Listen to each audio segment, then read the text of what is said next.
Okay, I have with me Mr. Deepak Jain, who is the just freshly appointed, freshly elected president of ACMA, as well as he is the chairman and managing director of the Lumax Group, one of the key tier one suppliers in the Indian automotive industry.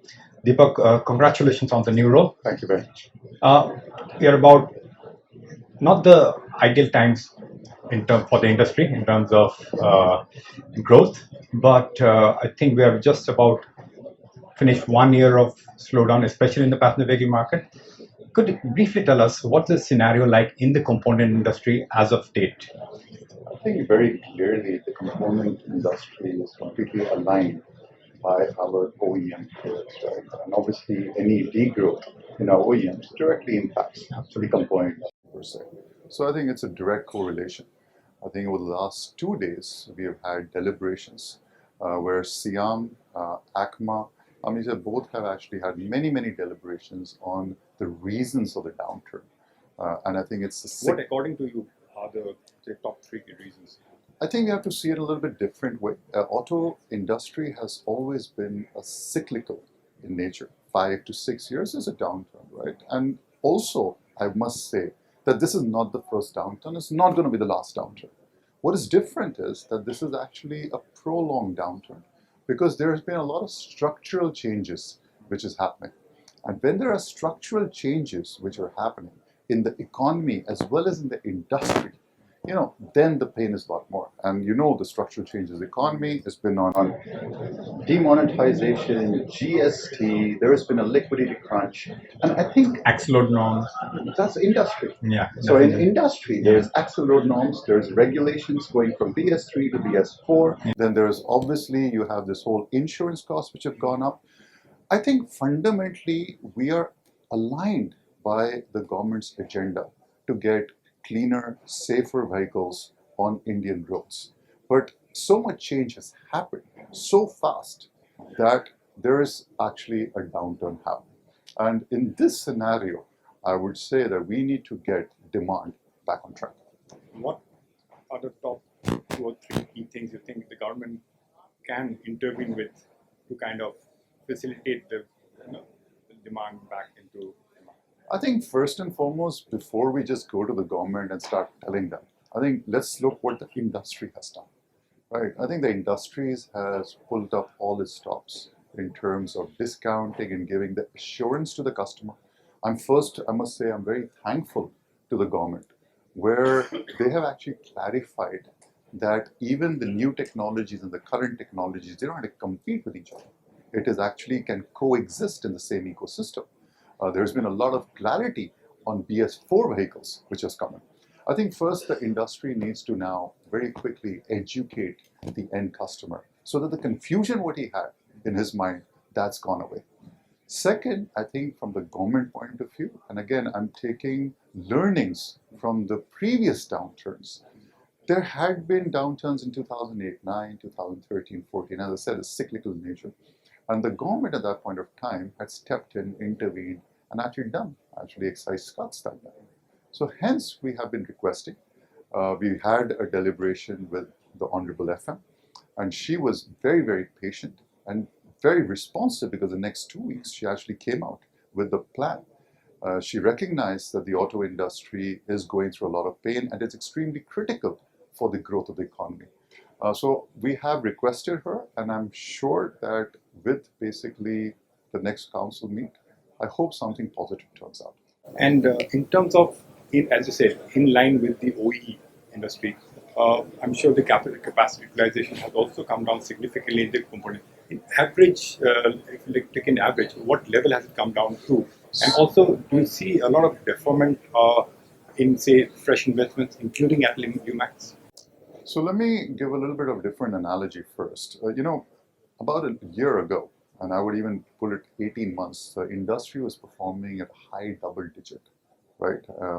And in that, in a manufacturing setup, as soon as you're reaching your almost 90-95% of capacity utilization, you start to expand, and you get that 100 threshold to 100, 120 maybe. Now what's happened is, unfortunately, no one saw this downturn, and everyone expanded capacities. And this 90-95 level has actually dropped to about 70-75 because of that 10-15% degrowth. But you're now sitting at a capacity of not 100 but 120.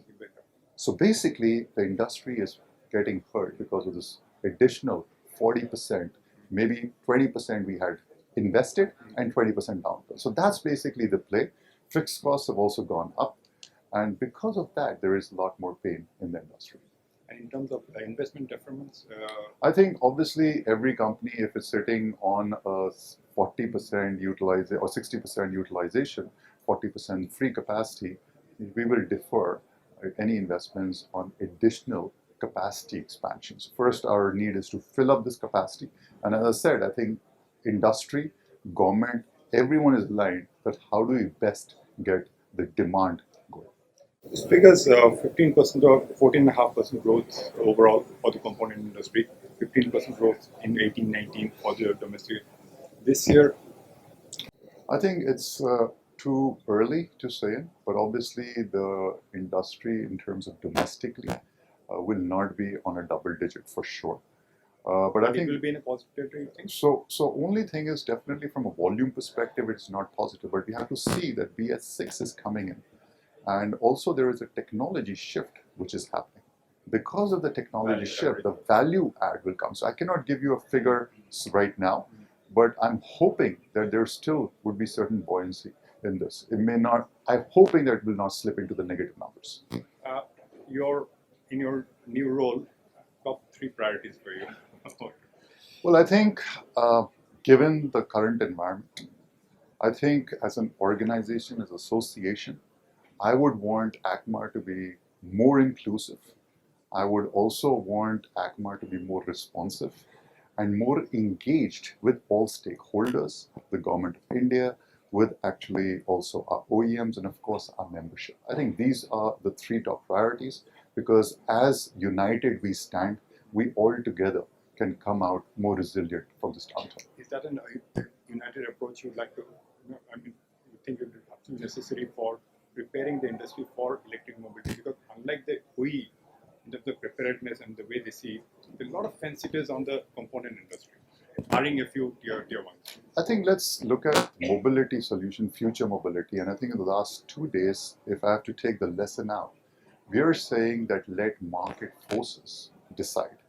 And of course, we are committed to the national agenda of government of actually fossil fuel security, energy security, and also to basically have less pollution and safer vehicles, right? So with this, let's say electric vehicles, right, if you're talking about, I think very clearly we need a united front to see, okay, what can we best do? And every company will have their own strategy.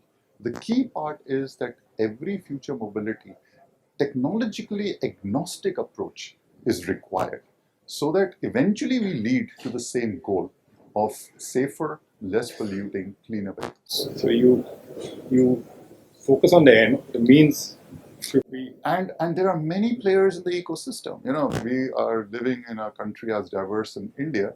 We are also living in the same auto industry, which has so many forms of mobility, so diverse. So I think let basically everyone, and again, you know, Prime Minister Modi said that let everyone coexist. There's rooms for everyone. And everyone will have their own strategy and see how they want to play for the future. Right. On that note, Deepak, thank you very much for coming to Autocar. Thank you so much. Thank you very and much. all the best for your new role. Thank you. Appreciate it.